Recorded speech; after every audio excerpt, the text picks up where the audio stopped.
पालन कर रहे हैं भाई सुशील जी। और आज की कार्यक्रम के मुख्य अतिथि बिहार सरकार के कैबिनेट मंत्री भाई इंजीनियर शैलेंद्र जी और रोसड़ा की लोकप्रिय सांसद शांभवी जी और ये समस्तीपुर की सब, क्योंकि रोसड़ा याद इसीलिए रहता है कि पहले रोसड़ा पार्लियामेंट कंस्टिट्यूंसी रोसड़ा था, तो इसीलिए। और फिर ठीक है, और वारिस नगर के विधायक मांजरिक जी और विधायक बड़े भाई मुन्ना जी और सर्वेश जी विधान परिषद के सदस्य और सभी भाइयों बहनों बुजुर्गों, बहुत ही आज का दिन जो है रोसड़ा के लिए और विभूतिपुर के लिए भी ऐतिहासिक दिन है। ये बात हम इसलिए कह रहे हैं कि जहाँ की समस्या इस तरह से जूझ रहा था रोसड़ा कि कोई रोगी अगर रोसड़ा और मंडल अस्पताल के लिए विभूतिपुर से चल रहा था तो कई बार ऐसा हुआ कि उस जाम में फंस करके रास्ते में ही वो दम तोड़ दिया था। लंबी प्रतीक्षा के बाद मांग उठ रही थी, सामूहिक तौर पर भी व्यक्तिगत तौर पर भी ध्यानाकर्षण ला करके वीरेंद्र जी ने वो रखा था, उस पर मैं भी सेक्रेटरी था। अंत में सरकार ने इसको साकार मतलब स्वीकार किया और आज वो सपना साकार होते दिखाई दे रहा है। एक जो सवाल अभी सामने आया कि एक और बाईपास और एक बाईपास, मैं समझता हूँ कि अगर विभाग के इंजीनियर आकर के यहाँ बता देते कि जो बाईपास बन रहा है उसका अलाइनमेंट कहाँ से लेकर के कहाँ तक है, तो हो सकता था कि कुछ जो डिमांड हो रहे थे वो ना भी हो सकते थे। अलाइनमेंट की जानकारी लोगों को नहीं है, नक्शा है, हमको पता है, वीरेंद्र जी को पता है, कुछ राजनीतिक कार्यकर्ता को पता है, तो सबको जानकारी मिल जाती। लेकिन फिर भी मैं समझता हूँ कि ये जो बाईपास है ये घूमते हुए दौलतपुर कोठी से फिर माथी पुल होते हुए ये सिंगिया पुल तक जाएगा। तो एक बाईपास का काम हो रहा है, लेकिन जब काम होंगे तो नई डिमांड भी होगी, तो डिमांड भी हो रहा है और सरकार के पास में पैसे की कोई कमी नहीं। हम लोग विपक्ष से बोलते हैं कि आपके खजाना में पैसा नहीं है, अशोक भाई चले गए और इंजीनियर साहब यहाँ बोलते नहीं मेरे पास में पैसे की कमी नहीं है।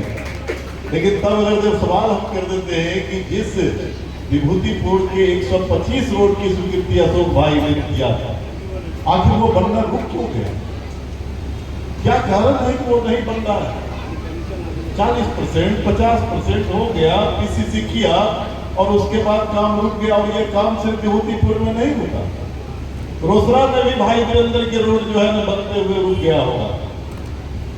तो आप जो कह रहे हैं कि पैसे की कमी नहीं है, तो कॉन्ट्रैक्टर को पैसा दे दीजिए ना, उसका बाप आकर के बना देगा। दुनिया की कोई ताकत रोक नहीं सकता है, वो नहीं बनाएगा।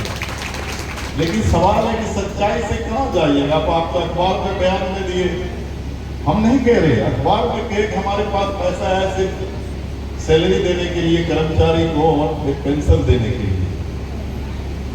तो पेंशन जो है बूढ़ा बूढ़ी जो पीछे बैठे हुए उनको 8 महीना से क्यों नहीं मिल रहा है, 6 महीना से क्यों नहीं मिल रहा है? ये जो सवाल है, ये सवाल आज कोई राजनीतिक मंच नहीं है, मैं वो नहीं करना चाहता था, लेकिन पूर्वकता हमारे मित्र एक दो उन्होंने चर्चा कर दिया कि विकास बहुत हो रहा है, तो विकास की पैमाना क्या है, मैं उसमें नहीं जाऊंगा। लेकिन मैं मुख्तर में कहूंगा कि विकास के जो पैमाना है वो सड़क के निर्माण से ही सिर्फ पूरा नहीं होगा।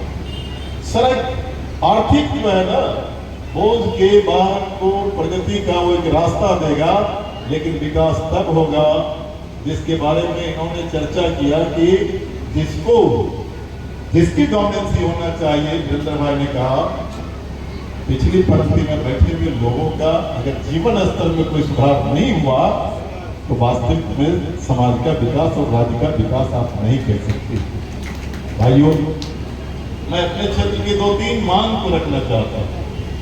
वो इसलिए रखना चाहता हूँ कि मंत्री जी हमारे बुलाने पर आएंगे कि नहीं आएंगे? अगर हमको भी बुलाना पड़ेगा तो वीरेंद्र भाई का सहारा लेना पड़ेगा, आएंगे, ठीक है।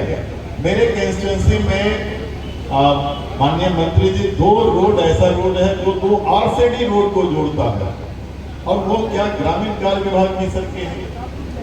तो ग्रामीण कार्य विभाग की सड़क जो है, एक रोड है जो आपका कल्याणपुर से लेकर के सुरौली तक ये SH 88 से शुरू होता है और फिर दूसरा जो है दलसिंह सराय जो है और वो शाहपुर RCD रोड को जोड़ता है।